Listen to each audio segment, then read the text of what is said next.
अस्सलाम वालेकुम viewers and students. काफ़ी अरसे के बाद आज कुछ तबीयत मेरी बहाल हुई, मैं ठीक हुआ। तो अपने स्टूडेंट्स के लिए आज मैं उस पेपर का दूसरा पार्ट अपलोड कर रहा हूँ। प्रीवियसली मैंने ये पेपर जो आपका है, आई थिंक ये है अक्टूबर नवंबर 2020 और ये इसका जोन है 22। ये मैंने अपलोड किया था। अब इसका पार्ट फर्स्ट यानी क्वेश्चन 1 से 4 तक मैंने अपलोड कर दिया था। अब इंशाल्लाह ताला आज मैं इसका part second question 5, 6 and 7 upload कर रहा हूँ। उम्मीद है आप लोग मेरी इस वीडियो को लाइक, शेयर और सब्सक्राइब करेंगे और ये आने वाले लोगों को भी इसके बारे में बताएंगे और वो भी like and share and subscribe करेंगे। शुक्रिया। तो लेट्स चलते हैं हम इसके part 2। Students, this is paper 402/422 October number 20 और ये इसका पार्ट 2 है। इसका आज हम क्वेश्चन नंबर 5 सॉल्व करेंगे। Let's see question number 5 now.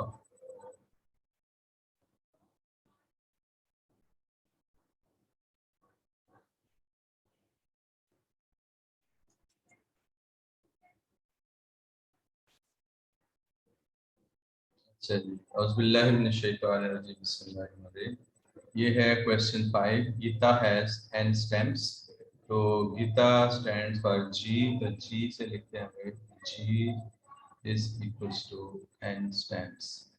Ravi has twice as many as stems of Gita. यानी रावी के पास R stands for Ravi. There are twice यानी 2 n stems. और Sanjay stand S has 7 fewer stems than Ravi, यानी कि रावी के पास 2 n stems है तो उससे 7 लेस है, 2 and 7। फिर वो कहते हैं कि ऑल टुगेदर का मतलब इन सबको हम ऐड कर दें।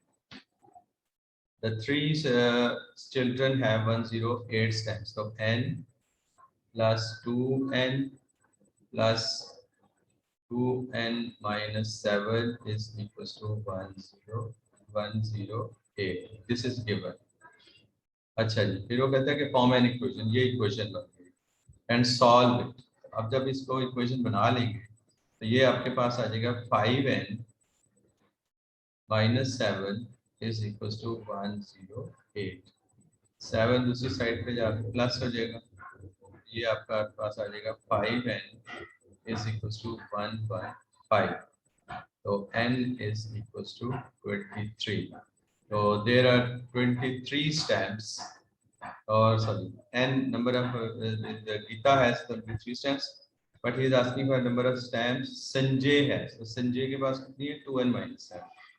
तो Sanjay s is equals to 2n minus 7। So 2 multiplied by 23 because value of n is 23 minus 7. 23 is 46 minus 7. So your answer will be 16 में 7 9 और 39 steps. Sanjay has 39 steps. Let's see the next part. ये है B part इस question का। इस very simple question फिर भी मैं सॉल्व कर देता हूँ। तो this is 6p² b cube over 5. When you will convert the division to the multiplication sign, तो right side will be inverted। इसको आप क्या करना है, इसका रेसिप्रोकल है b² over 3t²। तो t² तो t² हो गया कैंसिल, तो 3 6 के साथ कैंसिल हो गया, 3 1 3 3 2 6। तो आपके पास आ गया 2b³ multiply by b² over 5। आपका फाइनल आंसर फिर आ गया 2v5 over 5. This is the final answer 2v5 over 5. Now in this, here you will apply the third identity, that is a square minus b square is equals to a plus b into a minus b. तो x square तो as it is आ जाएगा 16 आपका बन जाएगा 4 square over 3 8 24. तो सम हमें चाहिए 10. तो 6 4 are 24 but product should be negative. तो 12 2s are 24 हम यहाँ बनाएंगे 3x square plus 12x minus 2x minus 8. तो ऊपर ये आपकी थर्ड आइडेंटिटी अप्लाई हो गई x plus 4 into x minus 4 over 3 common 3x common. ये आपके पास आ गया x प्लस 4 और minus 2 common x plus 4. Finally you will get x plus 4 into x minus 4 over x plus 4 into 3x minus 2. 3x minus 2 और ये x plus 4 से cancel हो. तो final answer आपका आ गया. This implies that x minus 4 over 3x minus 2. That's it for this part. Let's see next part of this question. This is question 6, A part, f minus 5. F minus 5 mean put f in place of x minus 5 in your function fx. So f minus 5 is equals to 4, 2 minus in place of x minus 5. So open the brackets, you will get 4, 2 plus 5. ये आपका आ गया 4 multiplied by 7, that is 28. Now fx greater than 3. तो इसको आप लिख देंगे 4 into 2x minus 4 into 2 minus x greater than 3. अब इस ब्रैकेट को ओपन करते हैं 8 minus 4x greater than 3. तो आपके पास आ गया -4x greater than -5. अब ये देखें ये नेगेटिव साइन हमें x के साथ -4 है. जब हम इस नेगेटिव 4 से डिवाइड करेंगे तो जब भी इनइक्वालिटी को माइनस नेगेटिव साइन से मल्टीप्लाई या डिवाइड करें तो ये मिड वाला साइन जो होता है ये चेंज हो जाता है. Smaller greater greater smaller. तो x is less than 5 over 4. Negative sign से कैंसिल हो जाएगा. Your answer will be x is less than 1.25.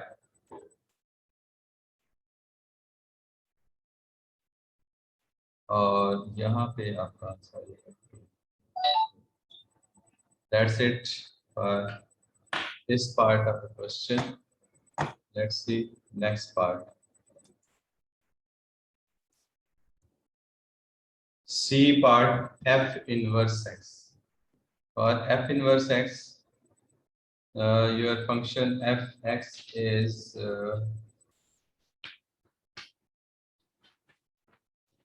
fx is equals to 4 into 2 minus x. तो इसमें फर्स्ट y इसको इक्वल टू लेट y करते हैं. fx is equals to 4 4 into 2 minus x.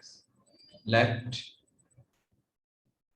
fx is equals to y and x is equals to f inverse y. चलिए अब इसमें इधर रख दिया y और x को subject banana y is equals to 8 minus 4x. तो y minus 8 is equals to minus 4x. जब -4 पे डिवाइड करेंगे तो ये बनेगा 8 minus y over 4 is equals to x. और x is equals to 8 over 4 minus y over 4. तो x किसके इक्वल है? f इनवर्स y के इक्वल है, इसलिए यहाँ पे लिखते हैं f inverse y is equals to 2 minus 1 over 4 y और रिप्लेस y with x. तो आपका आ गया f inverse x is equals to 2 minus 1 over 4 y. Sorry, x. Replace y with x. Your answer is 2 minus 1 over 4 x. That's it for this part. अब fp है, fp का मतलब है कि x की जगह पे p पुट करना. तो ये आपके पास आ गया fp की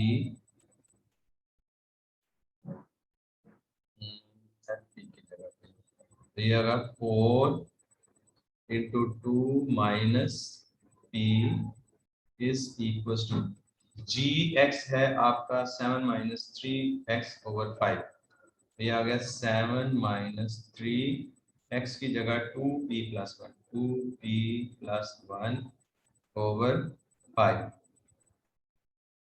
अब ये ब्रैकेट्स ओपन करें. 8 minus 4p is equals to 7 minus 3 into 2p plus 1 over 5.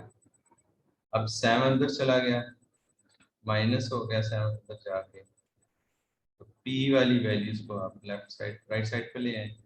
तो ये बनेगा 8 minus 7 is equals to 4p minus 3 into 2p plus 1 over 5. 5 LCM ले लें और ब्रैकेट्स ओपन करें. 1 is equals to 20p minus 6p minus 3 over 5. अब इसको करते हैं क्रॉस मल्टीप्लाई.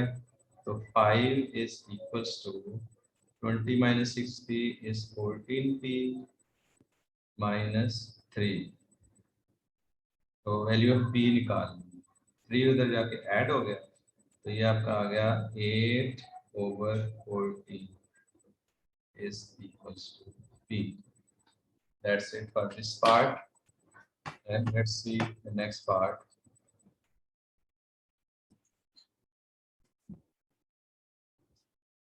ये है आपका क्वेश्चन 7. अब देखिए इसमें वो कह रहा है कि find the number of values of n. अब जब आपके पास एक्सटीरियर एंगल होगा तो आप formula for the exterior angle लगा के the number of n easily निकाल सकते हैं. तो अगर हम इस जगह पे सीधी इस लाइन को हॉरिजॉन्टल लाइन लगा दें तो ये डॉटेड लाइन उस लाइन के क्या होगी? पैरेलल होगी. अब जब ये उससे पैरेलल होगी तो इसका मतलब है कि इसको फिर हम क्या कर देंगे? ऑल्टरनेटिव एंगल की प्रॉपर्टी लगा के. तो ये ये जो पॉलीगॉन है इसका ये बन जाएगा एक्सटीरियर एंगल. ये हमने ये लाइन लगा दी. अब जब ये हमने लाइन लगा दी तो फिर यहाँ पे आपके पास आ जाएगा एंगल 24. ये 24 इस जगह पे आ जाएगा. यहाँ पे फिर इसको हम लिखेंगे 24. ये एंगल इस जगह पे ये आ गया एक्सटीरियर एंगल. अब फार्मूला होता है एक्सटीरियर एंगल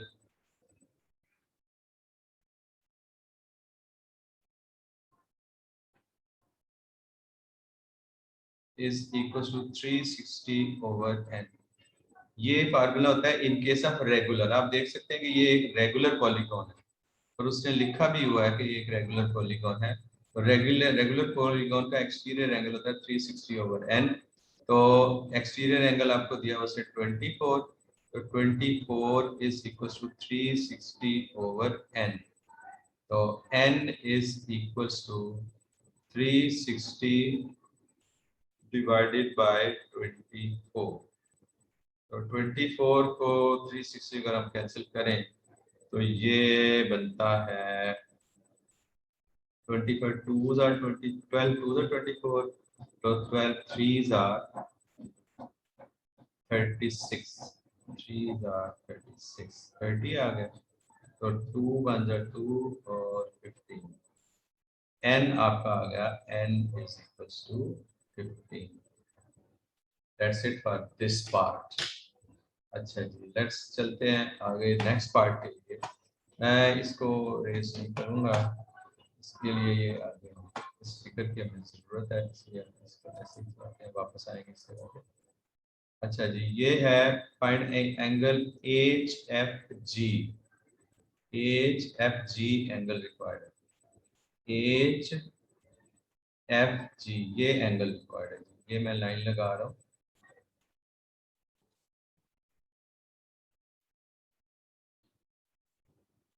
एच एफ जी, एफ को एच से दिया।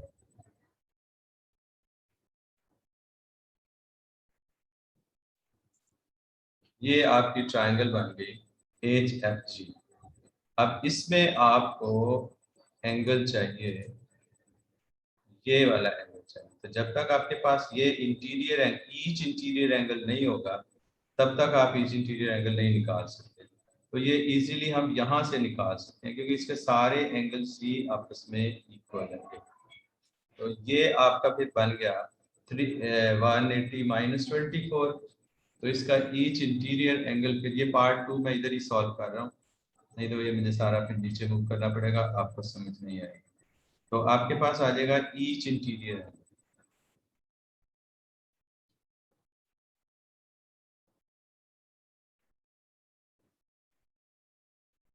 is equals to 180 minus 24। तो ये बन गया 6, 7 में से 2 गया 5, 156। अब 156 को अगर आप 180 में से माइनस करें, और चूंकि ये आइसोसेलेस ट्रायंगल है तो ये एंगल आपका बना है 156। 156 माइनस 180 करें तो 24 आता है। तो 150 से 24, ये दोनों का सम 24 है। इसका मतलब कि एंगल एच एफ जी क्या होगा जी, 12 होगा। ये आपका एंगल 12 हो गया और ये भी आपका एंगल 12 हो गया। Got it. तो इस तरह आपके पास एंगल एच एफ जी की वैल्यू आ गई 12।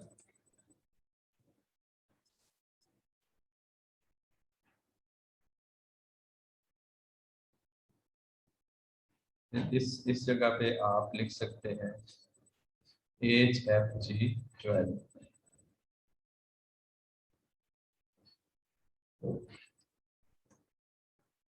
इधर फिर मैं अब value of H F G लिख देता हूँ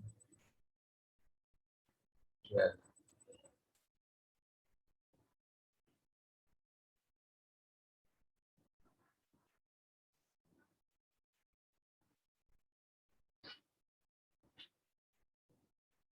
value of H F G आ गई आपके पास। That's it for this part.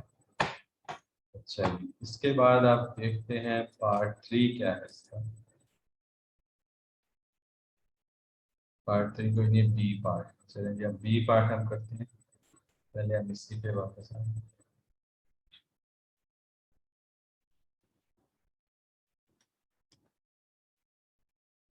That's it for this A part।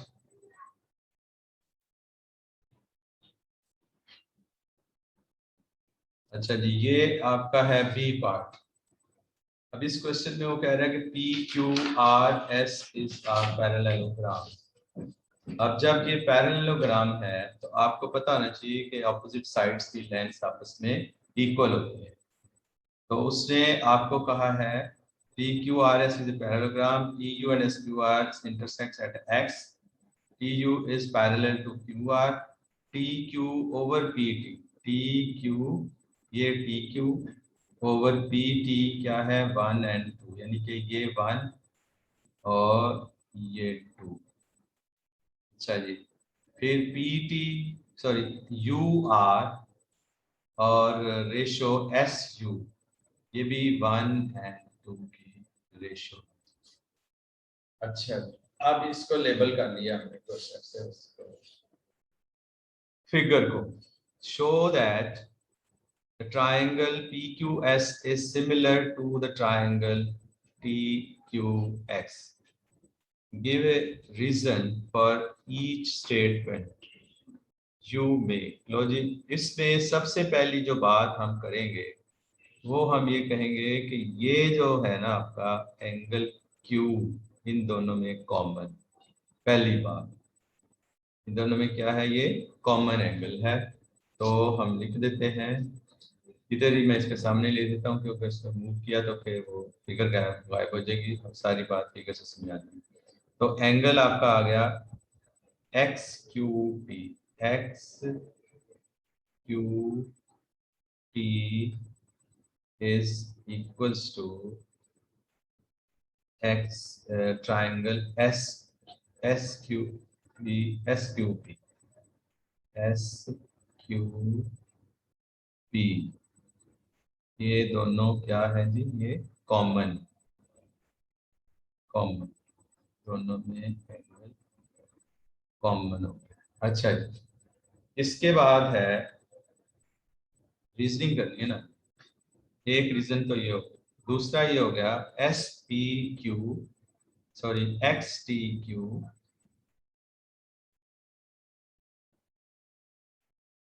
Is equals to S P Q, S P Q, ये तो कॉरेस्पॉन्डिंग एंगल्स हो गए ना, parallel lines, corresponding angles of parallel lines. अच्छा, तीसरी फिर हेंस कर देते हैं S P S Q, hence अगर दो इक्वल हो तो तीसरा भी फिर इक्वल होता है, P S Q is equals to TXQ.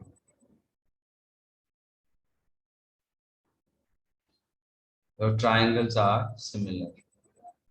Then triangle PQS is similar to triangle PQS. That's it for this part. इसके बाद फिर आप आ जाए नेक्स्ट पार्ट। अब इसमें नेक्स्ट पार्ट में देखें कि वो कह रहा है कि find the ratio S X to S Q, S X, ये एस एस, एस एक्स और एस क्यू। तो एस एक्स तो आपका 2 होगा क्योंकि इनकी रेशियो दोनों की क्या है, 1 और 2 की रेशियो। यहाँ पे प्रीवियस पार्ट में हमने रेशियो लिखी थी 1 और 2, यहाँ पे हमने लिखी थी 1 और 2। ये उसने क्वेश्चन में दिया, ये 1 है और ये 2 है। तो जब सिमिलर ट्राइंगल्स हैं तो फिर ये इनकी रेशियोज भी आपस में इक्वल होंगी। तो इसलिए एस एक्स तो हो गया 3 और एस एक्स क्या हो गया 2, तो 2/3, इट शुड बी 2/3। तो यहाँ पे हम इसका आंसर लिखेंगे 2/3, S X to S Q, S X 2 है तो एस क्यू पूरा 3 है। तो ये इसका फिर आंसर आ गया 2:3।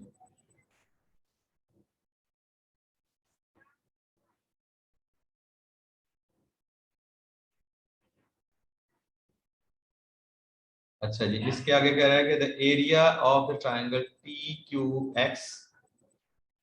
अब इसके वापस चलते हैं हम इस पे फिगर पे। Area of triangle P Q X to the area of P Q R S.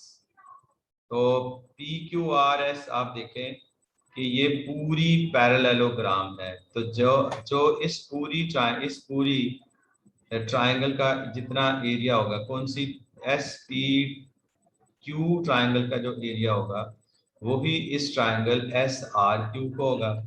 इसलिए इसका एरिया निकाल के मल्टीप्लाई बाय 2 कर देंगे तो टोटल पैरेललोग्राम का एरिया निकल आएगा। तो इसके एरिया के ऊपर किसके एरिया पे कह रहा है जी, रेशो कह रहा है टी क्यू एक्स। तो टी क्यू एक्स का एरिया तो आई बन रहा है। तो सबसे पहले आप area of S P T निकालेंगे फार्मूला लगा के। तो वो हम यहाँ पे इरेज कर देता हूँ। ये आपके पास आ जाएगा ये,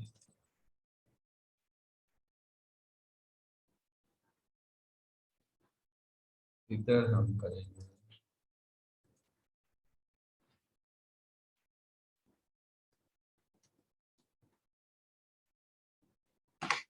students, in this part area of P Q x, area of triangle P Q x over, first we will find the area of triangle PQS.